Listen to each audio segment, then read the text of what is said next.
গুরু বিদ্যা জাদুর নকশা। তো যাই হোক, এটাতে কী আছে না আছে এই বিষয় নিয়ে আলোচনা করব। এটা সম্পূর্ণ পিডিএফ ফাইল হবে। তো এটাতে কত পৃষ্ঠা আছে আমি দেখাচ্ছি আগে। এটাতে পৃষ্ঠা আছে 127 পৃষ্ঠা। আর এটাতে কোন ধরনের কাজ আছে আমি সম্পূর্ণ ভিডিওটা এই ভিডিওতে মানে সম্পূর্ণ কিতাবটা এই ভিডিওতে রিভিউ দিব। এটা সম্পূর্ণ পিডিএফ ফাইল হবে, এটা ডায়েরি। তো প্রথমে আসে বিয়ে বন্ধ করার তবদির, তারপর আসেন শত্রুর উপরে শুকনা বান চালান তবদির, তারপর আসেন প্রতারক প্রেমিকাকে শাস্তি দেওয়ার তবদির, তারপর আছেন বেশ্যা মাইয়াকে বশীকরণ করা তবদির। মানে কথাটা খুব খারাপ, এমন খারাপ কথা উল্লেখ করা থাকে, এগুলো উচ্চারণ করতে ঝামেলা হয়। কারণ আমার চ্যানেলে এখন তো ইউটিউব খুব হার্ড হয়ে গেছে, উল্টা উল্টা কথা বলা যায় না ইউটিউবে। তারপর আছেন এটা দেখেন গোপন বান মারার তবদির লেখাই আছে, আমি এটা বলতে পারতেছি না। আর খারাপ কথা বলা যাবে না, সামনের দিকে ভিডিওগুলোতে সমস্যা আছে, ইউটিউব এখন খুব করা হয়ে গেছে। শত্রুর বাচ্চার উপরে কালি চালান করা, তারপর আছেন শত্রুর স্ত্রীকে ভাগাইয়া দেওয়া তবদির, তারপর আছেন শত্রুর সাথে শত্রু পরিবারের বিচ্ছেদ ঘটানোর তবদির, মেয়েদের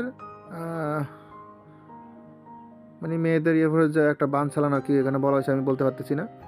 শত্রুর গোপন নষ্ট করা, স্ত্রীকে এবং স্ত্রীর পরিবারকে বশীকরণ করা তবদির, শত্রুর উপরে মারণ বান, তারপর আছেন শত্রুর ঘরে অশান্তি সৃষ্টি করা, তারপর আছেন শ্মশান চালান বসে শত্রুর উপরে, তারপর আছেন স্বামীর অন্তরে প্রেমের আগুন জ্বালানো, তারপর আছেন স্বামীকে শাস্তি দেওয়ার তবদির, আচ্ছা শাশুড়িকে শাস্তি দেওয়ার তবদির, মনের মানুষের উপরে জিন চালান করা, শত্রুর উপরে কুফরি চালান করা, বিচ্ছেদ করার তবদির, শত্রু অনিষ্ঠা থেকে নিরাপদ থাকার তবদির, চোর ধরিবার তবদির, তারপর আছেন পরিবার থেকে স্বামীকে ফেরানোর তবদির, তারপর আছেন মেয়েদের মিসের সময় ব্যথা দূরানোর তবদির সারানোর তবদির, শিং মাছ চালান শত্রুর উপরে বান, শত্রুর চোখ অন্ধ করা, স্বামী স্ত্রী মিলনের তবদির।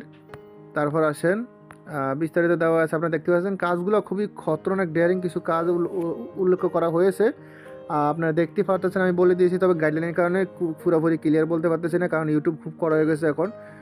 যা যা বলা হয় সেগুলো সবগুলো মুখে উচ্চারণ করতে ঝামেলা আছে, কারণ ইউটিউবে এখন আর ওরকম কোনো খারাপ কথা বলা যায় না, কোনো রং কথা বা কোনো কিছু খারাপ কিছু লেখা যায় না, পড়া যায় না, বুঝছেন বিষয়টা। দেখেন আপনারা দেখেন এখানে কি একটা কথা লেখা হয়েছে, আমি উচ্চারণ করতে গেলে এটা গাইডলাইনের সমস্যা আছে। তো যাই হোক, যাদের পিডিএফটা প্রয়োজন হবে শুধু ইমো হোয়াটসঅ্যাপ নাম্বারে মেসেজ করবেন। ইমো হোয়াটসঅ্যাপ নাম্বার স্ক্রিনে দেওয়া আছে। ভালো থাকবেন, সুস্থ থাকবেন। আল্লাহ হাফেজ, আসসালামু আলাইকুম।